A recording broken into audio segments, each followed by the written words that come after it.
শুরুতে জানিয়ে দেব মস্কো এক্সচেঞ্জের ডলার ও ইউরোর লেনদেন বন্ধ। জানিয়ে দেব রাশিয়ার হুমকি মোকাবেলায় 3 লাখ সৈন্য রেখেছেন ন্যাটো। এদিকে লোহিত সাগরে ইয়েমেনিদের আশঙ্কা। জানিয়ে দেব পশ্চিমাদের চোখ রাঙানি দিয়ে কিউবায় রুশ। সর্বশেষ জানিয়ে দেব রাশিয়ার জব্দ সম্পদের সুদ চলে যাবে ইউক্রেন। এবার মস্কো এক্সচেঞ্জে ডলার ও ইউরোতে লেনদেন বন্ধ করল রাশিয়া। যুক্তরাষ্ট্র নতুন করে রাশিয়ার উপর বেশ কিছু নিষেধাজ্ঞা আরোপ করেছে। এই ঘটনার একদিন পর ডলার ও ইউরোর লেনদেন বন্ধ করে দিয়েছে রাশিয়ার প্রধান শেয়ার ও মুদ্রাবাজার মস্কো এক্সচেঞ্জ। বার্তা সংস্থা এএফপি জানিয়েছে বুধবার ওয়াশিংটনের পক্ষ থেকে ঘোষণা করা হয় মস্কো এক্সচেঞ্জের উপর নিষেধাজ্ঞা আরোপ করা হয়েছে। শুধু রাশিয়ান প্রধান শেয়ার বাজার মুদ্রাবাজারই নয়, বরং একই সঙ্গে নিষেধাজ্ঞা এসেছে মস্কো এক্সচেঞ্জ বৈদেশিক মুদ্রা লেনদেনের নিকাশ ঘরের উপরেও। সেই কারণে মার্কিন নিষেধাজ্ঞাকে একটি বড় আর্থিক শাস্তি হিসেবে দেখা হচ্ছে। রাশিয়ার কেন্দ্রীয় ব্যাংক বুধবার সন্ধ্যায় দেওয়া এক বিবৃতিতে বলেছে মস্কো এক্সচেঞ্জ গ্রুপের বিপক্ষে নেওয়া যুক্তরাষ্ট্রের নিয়ন্ত্রণমূলক পদক্ষেপের কারণে মার্কিন ডলার ও ইউরো ভিত্তিক লেনদেনের উপর ভিত্তি করে লেনদেন ও নিষ্পত্তি স্থগিত থাকবে। রাশিয়ার বৈদেশিক মুদ্রা কেনা এবং এর লেনদেন করার জন্য সক্ষমতা লক্ষ্য করে পদক্ষেপ নেওয়া হবে এবং সাধারণত দেশটির সরকার ও পুরো রুশ সমাজের শক্ত প্রতিক্রিয়া তৈরি হবে। রাশিয়ার অর্থনীতি কেমন করছে এটি একটি প্রধান সূচক হলো মুদ্রার বিনিময় হার। সোভিয়েত ইউনিয়নের পতনের পর 3 দশকে দেশটির মুদ্রার রুবলের অনেকবার অবমূল্যায়ন হয়েছে। এই নিয়ে রুশ সমাজে ভয় রয়েছে।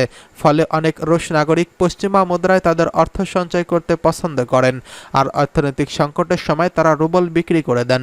নতুন দফার নিষেধাজ্ঞা দেওয়ার পর বুধবার সন্ধ্যায় রাশিয়ার কেন্দ্রীয় ব্যাংক খুব দ্রুত উত্তেজনা প্রশমিত করতে ব্যবস্থা গ্রহণ করেন। ব্যাংকের বিবৃতিতে বলা হয় যে কোনো ধরনের কোম্পানি বা ব্যক্তি রাশিয়ার ব্যাংকের মাধ্যমে মার্কিন ডলার ও ইউরো কিনতে বা বিক্রি করতে পারবেন। নিজস্ব হিসাবে যদি কারোর ডলার থাকে তাহলে তা নিরাপদ থাকবে। রুশরা অবশ্য মস্কো এক্সচেঞ্জের আওতার বাইরে যে কোনো ব্যবস্থা ব্যবহার করে ডলার ও ইউরো বেচাকেনা করতে পারবেন, তবে এতে করে তারল্যের ঘাটতি এবং দামের খুব বেশি হেরফের হতে পারে। ইউক্রেনের সামরিক অভিযান শুরুর পর বেশিরভাগ রুশ কোম্পানি ব্যাংক ইতিমধ্যেই পশ্চিমা মুদ্রার উপর নির্ভরশীলতা কমিয়েছে।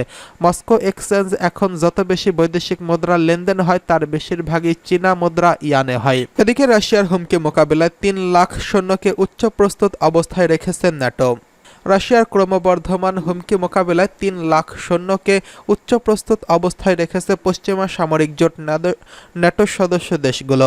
জোটের জ্যেষ্ঠ এক কর্মকর্তা এই তথ্য জানিয়েছেন। 2022 সালে ইউক্রেনের মস্কোয় হামলার পরিপ্রেক্ষিতে ন্যাটো জোটের নেতারা মাত্র 1 মাস সময়ের মধ্যে মোতায়েন করা যেতে পারে এমন সৈন্য সংখ্যা ব্যাপকভাবে বাড়ানোর সিদ্ধান্তের বিষয়ে ঐক্যমত্যে পৌঁছেছিল। নাম প্রকাশ না করার শর্তে ন্যাটোর ওই কর্মকর্তা বলেছেন, মিত্রদের কাছ থেকে পাওয়া প্রস্তাবনায় আমাদের সৈন্য প্রস্তুত রাখার সংখ্যা 3 লাখ ছাড়িয়ে গেছে। এই সৈন্যদের বিষয়ে মিত্ররা আমাদের বলেছে, এখন পর্যন্ত উচ্চ প্রস্তুতির স্তরে থাকা আমাদের সৈন্যদের যে কোনো সময় পাওয়া যেতে পারে। রাশিয়া সম্ভাব্য যে কোনো ধরনের হামলায় দ্রুত প্রতিক্রিয়া জানাতে ন্যাটোর বিস্তৃত পরিকল্পনার অংশ হিসেবে সৈন্যদের প্রস্তুত রাখা হয়েছে। গত বছর জোটের শীর্ষ এক সম্মেলনে সদস্য দেশগুলোর মাঝে এই বিষয়ে একটি সমঝোতা চুক্তি স্বাক্ষর করা হয়েছিল। স্নায়ুযুদ্ধের সমাপ্তির পর প্রথমবারের মতো এই পরিকল্পনা হাতে নেয় ন্যাটো। মার্কিন নেতৃত্বাধীন পশ্চিমা এই জোট প্রত্যেক সদস্য মস্কোর আক্রমণের কী ধরনের পদক্ষেপ নেবে সেই পরিকল্পনার বিষয়ে বিস্তারিত তথ্য ছিল সমঝোতার। প্রয়োজনে তাদের সেসব পরিকল্পনা কার্যকর করার সক্ষমতা রয়েছে।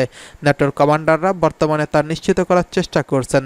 তবে সংঘাতের সময় ব্যবহৃত আকাশ প্রতিরক্ষা ব্যবস্থা এবং দূরপাল্লার ক্ষেপণাস্ত্রের ঘাটতির মুখোমুখি হয়েছে জোটটি।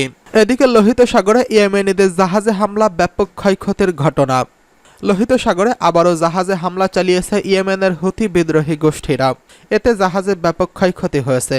কাতার ভিত্তিক সংবাদ মাধ্যম আল জাজিরার এক প্রতিবেদনে জানানো হয়েছে, হামলার শিকার জাহাজটি গ্রিসের মালিকানাধীন। হামলার কারণে জাহাজটির পানি ঢুকে যায়, এরপর এটিকে উদ্ধার করা হয়। এই হামলার ঘটনার দায় স্বীকার করেছে হুতিরা জানিয়েছে, হামলার শিকার জাহাজটির নাম টিউটর। কয়লাবাহী জাহাজটিতে ড্রোন হামলা চালানো হয়েছে। জাহাজটিতে হামলার কারণে ডুবে যাওয়া ঝুঁকিতে রয়েছে। ইউএস সেন্ট্রাল কমান্ড সেন্টকম জানিয়েছে, ড্রোনের হামলায় জাহাজের ব্যাপক ক্ষয়ক্ষতি হয়েছে। হামলার ফলে জাহাজের ইঞ্জিন রুমের ক্ষয়ক্ষতি হয়েছে। এছাড়া জাহাজে পানি উঠতে শুরু করেছে। এর আগে ব্রিটিশ নৌবাহিনীর সমুদ্র নিরাপত্তা বিষয়ক সংস্থা জানায়, তারা হোদাইদাহ বন্দর থেকে প্রায় ৬৬ নটিক্যাল মাইল দক্ষিণ পশ্চিমে একটি জাহাজে হামলার খবর পেয়েছে। নাম প্রকাশ না করার শর্তে গ্রিসের এক কর্মকর্তা বলেছেন, জাহাজটিতে আকাশ ও সমুদ্র পথে দুবার হামলা করা হয়েছে, তবে এতে হতাহতের কোনো খবর পাওয়া যায়নি। গত অক্টোবরে গাজা যুদ্ধ শুরু হয়। এই যুদ্ধের মধ্য দিয়ে ৩৭,০০০-এরও বেশি ফিলিস্তিনি নিহত হয়েছেন। হুতিরা বলছে, গাজায় ফিলিস্তিনিদের প্রতি সংহতি এবং ইসরায়েলি হামলার প্রতিবাদে তারা লোহিত সাগর ও এডেন উপসাগরে ইসরায়েলের সংশ্লিষ্ট জাহাজে হামলা করে আসছে। মার্কিন সেনা সদর দপ্তরের তথ্য অনুযায়ী গত ১৯ নভেম্বর থেকে লোহিত সাগরে এডেন উপসাগরের ৫০টিরও বেশি জাহাজে হামলা চালিয়েছে হুতিরা। তাদের হামলার ভয়ে বেশিরভাগ জাহাজ কোম্পানি গুরুত্বপূর্ণ এই দুই নৌপথ এড়িয়ে গন্তব্য পাড়ি দিচ্ছে। এতে পরিবহন ব্যয় বেড়ে যাওয়ায় বড় ধরনের ক্ষতির সম্মুখীন হয়েছে পশ্চিমারা। এদিকে পশ্চিমাদের চোখ রাঙানি দিয়ে কিউবায় রুশ পারমাণবিক যুদ্ধ জাহাজ। পশ্চিমাদের সঙ্গে উত্তেজনার মধ্যে ক্যারিবীয় দ্বীপপুঞ্জের বৃহত্তম দ্বীপ কিউবায় পৌঁছেছে রুশ পারমাণবিক যুদ্ধ জাহাজ। যুক্তরাষ্ট্রের ফ্লোরিডা অঙ্গরাজ্যে ৯০ নটিক্যাল মাইল দূরে হাভানা বেতে জাহাজগুলো নোঙর করেছে। বার্তা সংস্থা রয়টার্সের এক প্রতিবেদনে এই তথ্য জানানো হয়েছে।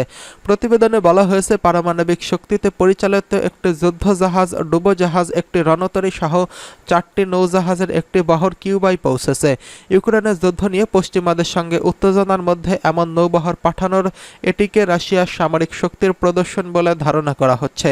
রুশ প্রতিরক্ষা মন্ত্রণালয় জানিয়েছে, অ্যাডমিরাল গোরস্কত নামের একটি এবং কাজাক নামের একটি ডুবোজাহাজ এই বহরে রয়েছে।